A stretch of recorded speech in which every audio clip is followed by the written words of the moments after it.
Hi friends, welcome to Joe's Kitchen. நீங்க இன்னும் நம்ம Joe's Kitchen சேனலை சப்ஸ்கிரைப் பண்ணலையா?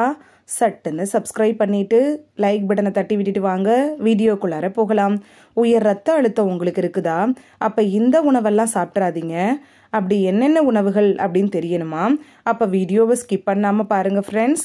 உயர் ரத்த அழுத்தம் இருந்து அதை கட்டுக்குள் கொண்டு வரணும் அப்படின்னு நினச்சிங்கன்னா நீங்கள் தவிர்க்க வேண்டிய உணவுகள் என்ன அப்படின்னு தெரிஞ்சுக்கிட்டிங்கன்னா அதை ஈஸியாக அவாய்ட் பண்ணிடலாம். அப்படிப்பட்ட உணவுகள் என்னென்ன அப்படின்னு சட்டுன்னு பார்த்துட்டு வந்துடலாம் வாங்க. உப்பு. உங்களுக்கு உயர் ரத்த அழுத்தம் இருந்துச்சுன்னா ஒரு நாளைக்கு 6 கிராம், அதாவது 1 டீஸ்பூன் உப்பு மட்டும்தான் பயன்படுத்தணும்.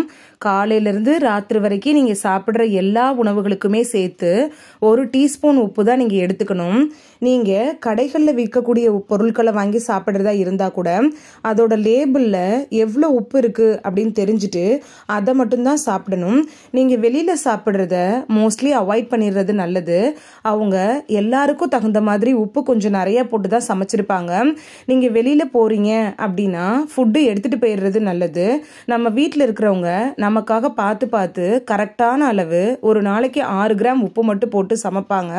அதை எடுத்துகிட்டு போய் நீங்கள் சாப்பிட்றப்ப உங்களுக்கு உயர் ரத்த அழுத்தம் கட்டுக்குள் வரும். கொழுப்பு மற்றும் உப்பு அதிகமாக இருக்கக்கூடிய உணவுகளை நீங்கள் தொடவே கூடாது. மோஸ்ட்லி ஆயிலில் ஃப்ரை பண்ண உணவுகளுக்கு நீங்கள் கண்டிப்பாக நோ தான் சொல்லி ஆகணும். அதே போல் உப்பு அதிகமாக இருக்கக்கூடிய கருவாடு, சால்ட் பிஸ்கெட் இது மாதிரியான உணவுகளையும் நீங்கள் தொடவே கூடாது.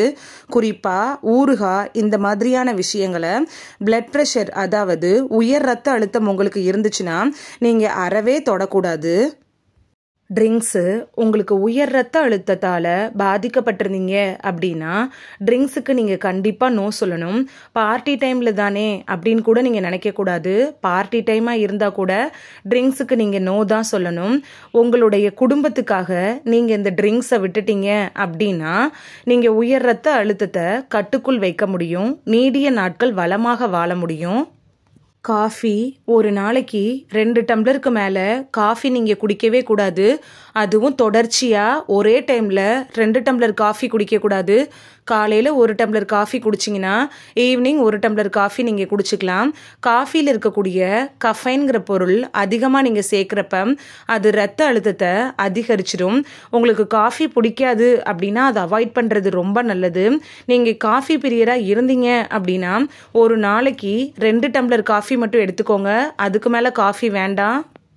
இந்த வீடியோவில் உயர் ரத்த அழுத்தம் இருக்கிறவங்க தவிர்க்க வேண்டிய உணவுகள் என்னென்ன அப்படின்னு தான் பார்த்தோம்.